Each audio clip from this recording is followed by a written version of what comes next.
My name is Matty and I am an alcoholic. I am a member of the East Naples Men's Group. Dilly Dilly. I'm also a lifetime member of the Belford Clearview Group of Middletown, New Jersey. My sobriety date is March 31st, 1989. And my sponsor, my current sponsor, my fourth one, Paul B., is chairing a meeting down in Hollywood. And he picked up his 40 years, and that's remarkable. And anniversary nights, celebration nights, and I know the girls, Rose, being with Jan, I get to see, and you guys have heard me say many times, I wish I was half the sponsor that she is. And you get to see, this is the real deal. When I first met Clarissa, I could not believe that a teenager could come in and the way she carries herself, and it's a testament to her mom. That's, we say it all the time, God is good, and what's the next part after that? All the time, right? Think about it, We don't pound it into your head, we offer it. It's a way of life that we offer you. If you want what we have, then you do what we do. You follow our path, you stay the course. I needed to be taught so many things. I almost misquoted Jana, with just thinking about this tonight. And she said it a couple times. She says it all the time. Now just think about this quote that it's going to be. When I'm down to nothing, God's up to something. But in the theme of the first couple steps that we had, if I don't, one, admit that, but more importantly, accept that, then I'm not going to make any progress, the progress that we have. And it's become the thing with Clarissa and that, and I always start off with a prayer, and I will send this to you in due time. And I always like to start off the series, the step, what we're going to do.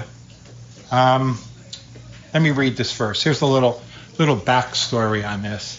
This is called the Ruth O'Neill prayer, Ruthie's prayer, it's called. Ruthie O'Neill was she ended her sobriety in Toms River, New Jersey, and she was friends with Bill and Lois. She came into the fellowship in 1944. She stayed sober for 68 years. And she had heard this from someone else, and she borrowed it and trimmed it up and would say this every day. And when I was going through my notes, I saw Ruth O'Neill prayer, so I Googled it and it came up. And this is what Ruth would say every day. And it's in April, so it applies to a good opening for the fourth step. So Ruth would say, "Thank you, dear God, for another day, the chance to live in a decent way. To feel again the joy of living and the happiness that comes from giving. Thank you for friends who can understand and the peace that flows from your helping hand. Help me to wake with the morning sun, with the prayers today, thy will be done. For with your help I will find the way. Thank you again, dear God, for the gift of AA." Pretty cool, right? Clarissa, I will send you that, right? And here we go. All right. Who wants extra credit? Who? Me. All right. Who knows what the principle of step forward is? Paul. There you go. The Cowardly Lion step. Who knows who the Cowardly Lion is? Wizard of Oz, right, Ash? Come on, right? All he wanted was courage. All right. As I've shared with you, each one of these first 3 weeks, when I did my first 9 steps with Ronnie Schreiber, my sponsor. When we named, remember we had a little name for each one, and we went that way. And step 4, I just took out of the big book. I didn't get into the little red book. I really didn't even get into the 12 and 12. I always do Ray O'Keefe over the years for the last 30 years. But the crux of it for me was it's in page 64 through 71 of your big book. If you can possibly make the big book seminar that was made, it changed how I do a fourth step with any of the new When I got here, I had my format, what was taught to me. But when Pat and Brian and now Pat and Bob do that, and when you go there, you get a booklet like this, and it's outlined the steps, and it's the perfect way to do a clean, perfect fourth step. No, nobody can do a perfect one. The best fourth step that you could possibly do. So if you can make that, we would recommend that. You know, so this is about courage, right? The principle. I don't know about you guys, but when I first came in, anniversary night, I just had a little flashback. You've heard me speak of Mrs. Delaney, Geraldine Owen Delaney, initials G-O-D, right? And she started Alina Lodge in I think it's Somerset or wherever it is in New Jersey. It's one of the biggest. It was one of the biggest long-term care facilities, and she is the one that I've given credit to, and a lot of other people, when she would say that she was an egomaniac with an inferiority complex. Now, when I picked up my 90-day pin, remember I showed 90-day medallion, a little pin we called it, and my wife at the time made it into this little, as Rob, our Saturday night secretary, calls a trinket. You know, I made it into that. And it's the triangle, this insignificant dot in the middle, the G on top, and the A, right? So you're the still suffering alcoholic is that insignificant dot in the middle. And if you have God in one hand and AA in the other, you don't have what? A hand to pick up a drink, right? That's how that goes. So as we're doing this celebration tonight, I'm flashing back to mine. And the night happened to fall when I got my 90-day. My sponsor, Ronnie, was getting 10 years that night. And Mrs. Delaney was a group anniversary, and she was the speaker.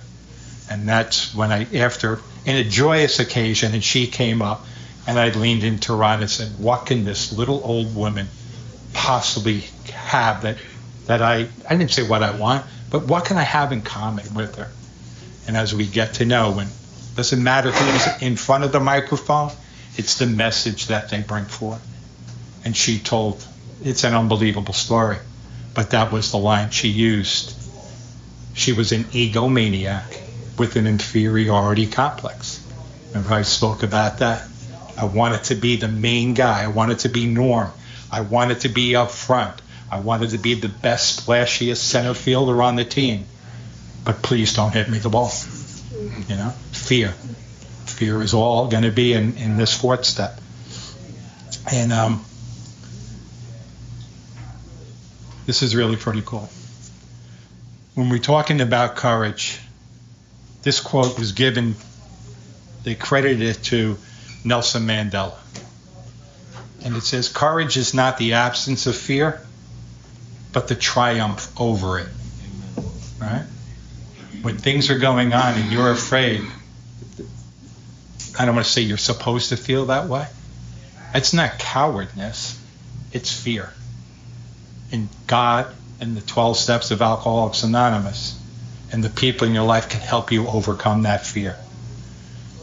Ronnie called this, we named it the it and if step, step 4. Who am I going to ask? Giselle, would you read step 4? Made us searching a fearless small inventory of ourselves. Thank you, dear. Very cool. You're going to search. It's about searching. You got to look into your inner core, into your inner soul. If you leave anything out, you may not, but the chances of you drinking again are pretty. So why? It's only a list of things. It's only a list. You're not presenting it to anybody yet. Don't look at 5 before 4. Like, don't look at 9 before 8. Right? It's going to be there. You're making a list. And here's my cute little story about my first 4 step. I'm in Century House, and it's 1989. In your 3rd week in rehab, you did what was called your qualifications, and it was an autobiography. You told your life story. So you got up in front of and it was 32 in the counselors, and you get up and you told your story. And when I got out, sometime in April, I mentioned my friend Lee Cobb, who was one of the guys that 12-stepped me. sent me to meet Lonnie at this home group. He agreed to be my sponsor. And as we're working, the first few months, we get up to step 4. I'm afraid to go over this stuff with him, the columns of there, right? And so I said, I'm going to be a little cute. So I had kept all my stuff from Century House, and he says, are you ready we're going to sit down and I'm going to bring your 4th step and we're going to do your 5th step. So I present him the autobiography. And he looks at it. Thankfully, he didn't rip it up, but he's looking at it and he read it. I give him that, and it was pretty long. And he said to me, this is a beautiful screenplay, Matty. Maybe we'll get Richard Gere to play you in this movie that we're having. So he said, this was the book that he gave me. He said, let's just jump to pages 64 through 71. And they were the columns. And again, if I didn't have a weekly resentment with him, and again, I only had him for 18 months. If I didn't have a weekly resentment, so all you girls that Jana sponsors, you're allowed to have resentments with her. That's okay. She tells you to do something and you don't like it, you can have a resentment. But if I was you, I'd do it. But that's all right. So we got into that. And he said, it's time to get down to causes and conditions. You're going to hear that word, right? He was so cool. He knew me. I thought I was so smart. Here's what he said. You want the simple answer for step 4?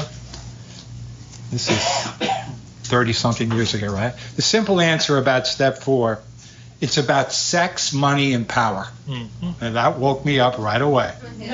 3 of my favorite things, right? Right? And he said, these 3 things are what caused our powerlessness, and our dilemma, as our book said, was our lack of power. They all got tied into that. And he said, we went to page 64 to 67 the first, and then 67 to 71. And we first then started to talk about resentments. And when we got, you get down to your columns, right? So first column, boom. It's all about your house cleaning. Ray O'Keefe had the best description. Please don't be afraid of a 4th step. Again, it's just a list. O'Keefe had the best description of it. He said, when he would speak, he said, here's what I want you, ladies and gentlemen, to look at. He goes, steps 1, 2, and 3 is like the triage of an emergency room. And my daughter and I was just visiting, and I shared that with you guys, and I'll say to her, Kate, I need a series to watch. What's on? She said, Dad, watch The Pit on Netflix. And it's about this emergency room trauma center in Pittsburgh. Huge triage. And I'm watching, and it's like tremendous. And Cornelis, when he says that's the closest thing of what a trauma center is like, and there's blood and guts and things are all over. And he said that's what steps 1, 2, and 3 are. It's a triage. It stops the bleeding of our broken lives when we get here. And then when you start and complete your 4th step, they bandage all your wounds, they put you in the gurney, and they have a nice bedroom for you upstairs to recover. And then that's how the recovery will start. And we get into that. So you get into people, places, and things, right into your resentment column. What did I have here? We go back through our life, and we list the people, principles, and institution with whom we were angry with. The people on this list, and I was sharing with Tim, we're working through his now, and Paul had a great suggestion when he does a 4th step with guys. People that you're harmed, you have a separate piece of paper, because then they're going to be transferred to your 8th step list. Mm-hmm. It's all the, not loopholes or shortcuts, but clear-cut directions, right? The people on this will then become to go to that. So for me, it was pretty simple. I started drinking at 14. I stopped at 34. I drank and drug for 20 years. So most of mine were family, friends, work-related things like that, relationships and things like that. And it was, who did I have on my list? And I spoke a little bit about my dad. and my mom. I said it was always right. They were the first two, that I went to. And I think I shared last week, I love my dad, but we had to tolerate him. Me and my brothers and sisters had to tolerate him. And my mom we loved, and it was, my dad was, at 19, he was in the Solomon Islands in the South Pacific, 19, 20 years old as an Army medic going through the final cleanup of World War II. And he was a medic. Now, he was like 8 years older than my mom when they got married and set up house, GI Bill, the little house with the picket fence, all was good except, my dad liked to drink. And as kids growing up, I can vividly remember we're there watching him. We all craved for his attention. But there were times when he was drunk that he would have these horrific flashbacks about the war, about guys eviscerated and their intestines and everything just coming out. I'm 10. We were 10, 9, 8, 7, 6. That's our ages going down. Pure Irish Catholic family, right? One a year. And it was, I'd be looking at my mom and like, what's going on? It wasn't until years later, Saving Private Ryan, albeit, that was Europe, but to get a visual on what this 19, 20-year-old man, boy, went through. And he would talk about it as I got older. So a lot of my thoughts about becoming a man changed by me doing my inventory with him and looking at what happened there. And our second column is just the cause. Why was I angry at my family? Why was that? All these things were based on the things that I did. We look at specifics. How did they make us feel that way? Somebody did something to me. Why sometimes was my first thought, I don't know when, but I'll get you back. Logic and things that we have that were all pure alcoholic thinking. My third column was, it affects my what? And it comes down to these basic, the basic list that we'll go through. So when you're going to sit down on your column, on your fourth step, and you're in your third column, this is what it affects. It affects your pride, right? How I look at myself and how I look at others. My personal relationships. How do I look to other people? How do they think I should look? My self-esteem, right? To this day, I still have an issue with that. My self-esteem. How do I look? How do I look in front of other people? Am I doing the best that I can?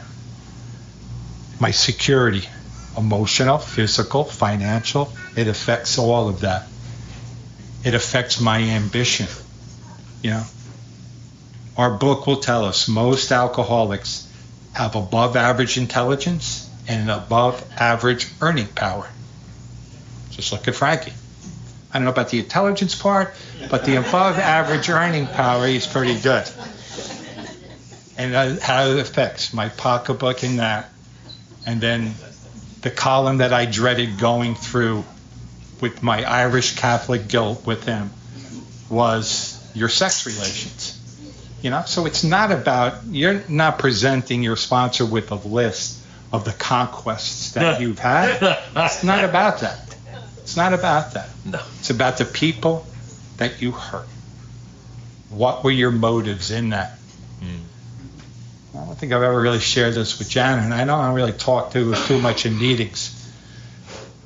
But it was on my mind, and I think I would, for a guy with a little bit of time, and maybe this will help somebody else. When you're drinking at 14 and you don't stop till you're 34, that was my whole teen and early adult life. I was never intimate with a woman without under the influence of alcohol. And I would look back at that, and I was afraid to ask him about that. And now I'm married with 4 kids, and I'm getting sober with Ron. And I'm like, I'm getting out of rehab, and it's time to go home. And I was saying to him, I'm afraid to be with my wife. Because it's not like I didn't know what to do, but that feeling. See, alcohol can dominate, it controlled your whole entire life. And he just gave me instructions. He says, just take it easy. God will take care of all of that. He goes, here's a suggestion. Buy her a new outfit, take her out to dinner, and you have like a date night. And all these things just started to come in there. I don't think I ever really shared that with them. But that's the importance. That's why it's in your column. Because money, sex, and power will take you out. A lot of the new guys that we talk about, what'll take you out? Finance and romance. Finance and romance. If you think about it, right? What happens? So it got to be, my fourth column there, where was my fault? SDRF, as Sheldon knows, will be in our 10-step inventory, but it's a 4-step inventory. So I need to look, and I recommend you look daily when you do your inventory at night, and it'll be a crux of your fourth column tip. That where were you selfish? Where were you dishonest? Where were you self-seeking, putting your wishes, your actions, your I want when I want when I want it? And sometimes you'll be cute and try to get there, and other times you just take. But there's repercussions for that. Your behavior, you're going to have to feel and deal with that. And then that fearful part. We're always going to be fearful. And we continue with our list and we go on. And these are some of the principles that if you live an alcoholic lifestyle, you'll be affected by. Principles. We spoke about it on, last year or so, about questions. Someone had a question, what are principles? What principles am I going to have in my 4th-step columns, right? Well, it's pretty simple. What kind of ideas were changed because of your alcoholic lifestyle? Your beliefs, your morals, your philosophies, your conduct, your ethics, and your thinking. Each one of those principles are gravely affected, I'm only speaking for myself, by my alcoholic lifestyle. Ideas, beliefs, morals. When Giselle read, and just to make it, we made a searching and fearless moral inventory. Moral is not your sex conduct. Moral is, in that context, is truth. Where you morally have to be truthful to yourself. Because if you're not, then don't bother doing it. Because you're only going to drink again if you're hiding things or not going to admit it to whoever you're going to do your 5th step with.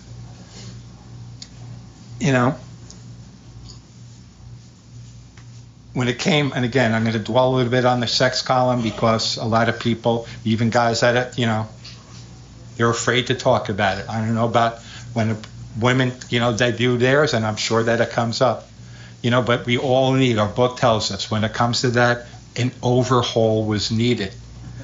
We all had problems. And again, it's about being selfish and dishonest. Did I arouse jealousy and suspicion? Was I a sneak? Was I a cheat? Was I doing all of those things there? A lot of that.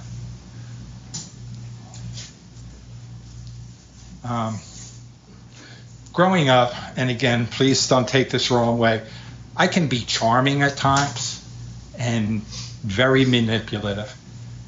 And I would say things to women just to finish the deal. And I would promise so many things. And when that was done, I walked away. Not caring about how they felt.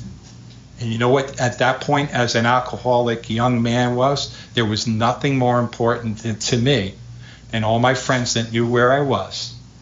And then to walk back into the bar like the conquering hero, And when I had to do my 9th step, and when I sat down, I'll get there, it was like that, but it can be painful because we cause pain. We cause a lot of pain to people there. But The fifth step will move into that. Remember I shared last week in our clubhouse in Belford of the man on the black and white. It's like from the picture of some of the cartoons that are in the grapevine. And it's the 12 steps, and he's on the landing of the third, looking up at the fourth. And he can't put his foot up there right away. And he's looking around, and the words over his head is, please, I need your help with the fourth step, with the next step, it said, which is that. I'm going to end with this because this is some pretty good stuff.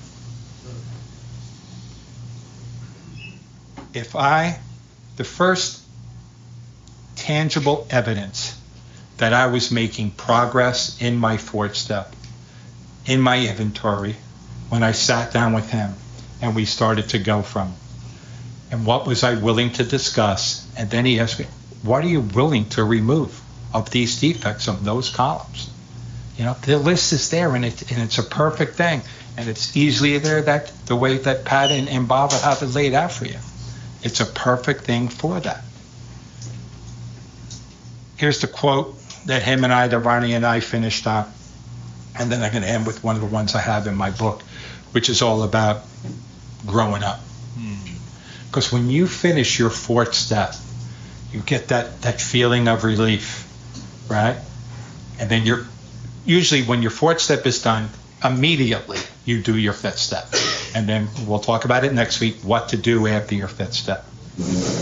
But here's the quote that he promised me if I did a good fourth step. And I smart-assed answer him. I said, I thought my screenplay was so much better than these freaking 4 columns.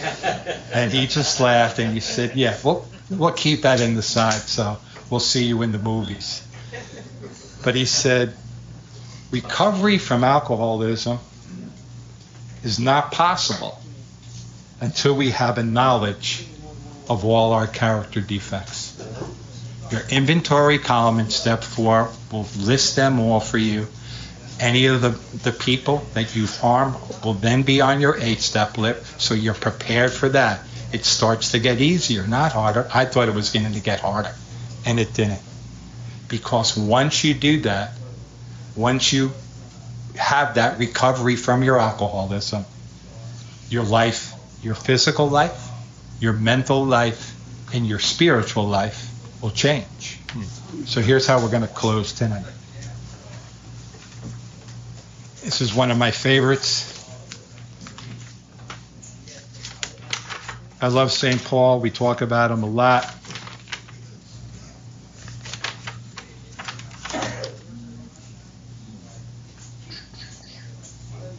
St. Paul to the Corinthians, right? Did I do this already? No. I don't think so. I remember, I think I shared with you guys one final thing about my dad, and I've done it to my sons and to my grandsons. I've asked a couple of my guys not to memorize, but to read it. But read Rudyard Kipling's famous poem, If. And at the end, the line, not verbatim, but, if you're handling yourself while all the entire world is rolling up around you, today you are a man, my son. He gave that to me, my dad, when I was 17. I gave it to my sons, and I've given it to my grandsons. I get it plaqued and hope that they put it on their wall, that they'll give it to theirs. But when you finish your fourth, so speaking for me, you become a man. I'm no longer a child. And here's St. Paul to the Corinthians. When I was a child, I spoke as a child. I thought as a child, and I reasoned as a child. But when I became a man, I put away childish things. Love you guys. Thank you.